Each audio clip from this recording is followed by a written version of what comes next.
అందరికీ నమస్కారం అండి.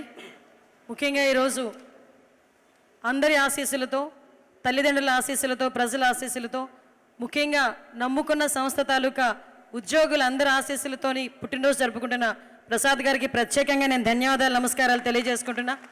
ముందు నమస్కారాలు తెలియజేయాలి, తర్వాతే జన్మదిన శుభాకాంక్షలు తెలియజేయాలి. ముఖ్యంగా ఈ సందర్భంగా నేను ఇక్కడికి వచ్చిన తర్వాత ఒక కళామందిర్ 16th యానివర్సరీ సంథింగ్ అంతే అనుకున్నాను, కానీ ఇక్కడికి వచ్చిన తర్వాత అనిపించింది ఒక మంచి కార్యక్రమం మిస్ అయ్యేదాన్నేమో నేను రాకుండా ఉండుంటే అనిపించింది.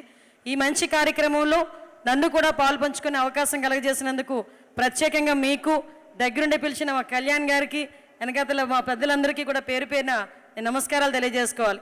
ఇక్కడికి నాతో పాటు ముఖ్య అతిథిగా వచ్చిన తెలంగాణ మంత్రివర్యులు ప్రభాకర్ గారికి, అదేవిధంగా పెద్దలు గౌరవనీయులు మన RRR గారికి, అదేవిధంగా పెద్దలందరికీ కూడా మురళీమోహన్ గారికి, ఈరోజు సేవారత్న అవార్డు తీసుకున్న అవార్డీస్ అందరికీ కూడా, ముఖ్యంగా ఈరోజు ఈ కార్యక్రమాన్ని విజయవంతం చేసిన మీ అందరికీ కూడా మరొకసారి ధన్యవాదాలు.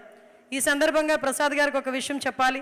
ఎందుకంటే మీ కన్న తల్లిదండ్రులకి నా పాదాభివందనం చేసుకుంటున్నా, మీ సతీమణికి నా నమస్కారాలు తెలియజేసుకుంటున్నా. ఎందుకంటే ఒక సేవ కలగాలి, ఒక సేవ చేయాలని తపన రావాలి అంటే అది పుట్టుకతో రావాలి.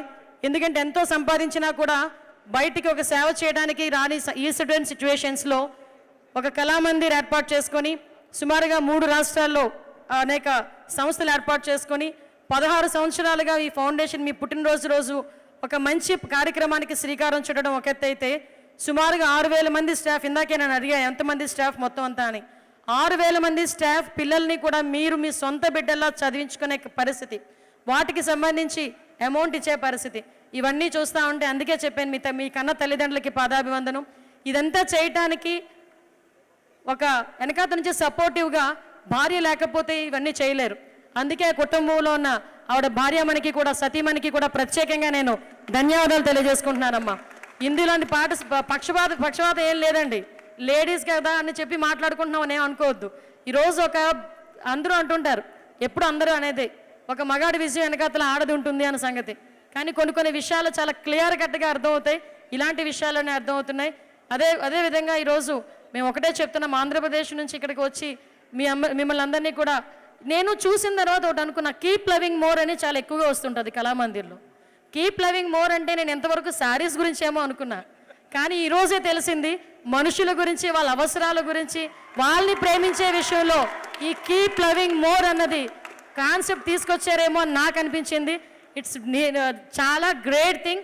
నేను ఇందాక నుంచి చూస్తున్నా కీప్ లవింగ్ మోర్, అడ్వర్టైజ్మెంట్లో వస్తున్నాయి, సినిమా థియేటర్లో చూస్తున్నాను. నేను ఇంతవరకు కూడా స్టిల్ ఇందాక నేను అక్కడ కూర్చున్నంత వరకు కూడా చీరల గురించి, డ్రెస్సుల గురించి మాత్రమే కీప్ లవింగ్ మోర్ ఏమో అనుకున్నా. బట్ హ్యాట్స్ ఆఫ్ మీ అందరికీ కూడా. అదేవిధంగా మీరు కూడా మీ ఫర్దర్గా జరిగే ప్రతి పుట్టినరోజు వేడుకల్లోని కూడా ఇంతకన్నా మంచిగా, ఇంతకన్నా ఎక్కువ మంది బ్లెస్సింగ్స్ మీకు, మీ కుటుంబానికి మనస్ఫూర్తిగా ఉండాలని మనస్ఫూర్తిగా తెలియజేసుకుంటూ, మరొక్కసారి మీ ఫ్యామిలీ మెంబర్లో మమ్మల్ని ఒకరిగా పిలిచి ఇక్కడికి ఒక మంచి కార్యక్రమానికి మమ్మల్ని కూడా బ్లెస్ చేసినందుకు మీ అందరికీ ప్రత్యేకంగా ధన్యవాదాలు, నమస్కారాలు. హ్యాపీ బర్త్డే ప్రసాద్ గారు.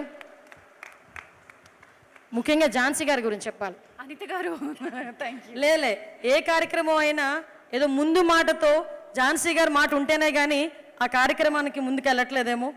All the best and congratulations మా. నేను ఎన్నోసార్లు చెప్తూ ఉంటాను కొన్ని కార్యక్రమాలకే నేను అపియర్ అవుతాను అని. This is one such programme ma'am. Thank you Kalamandir for giving me this opportunity.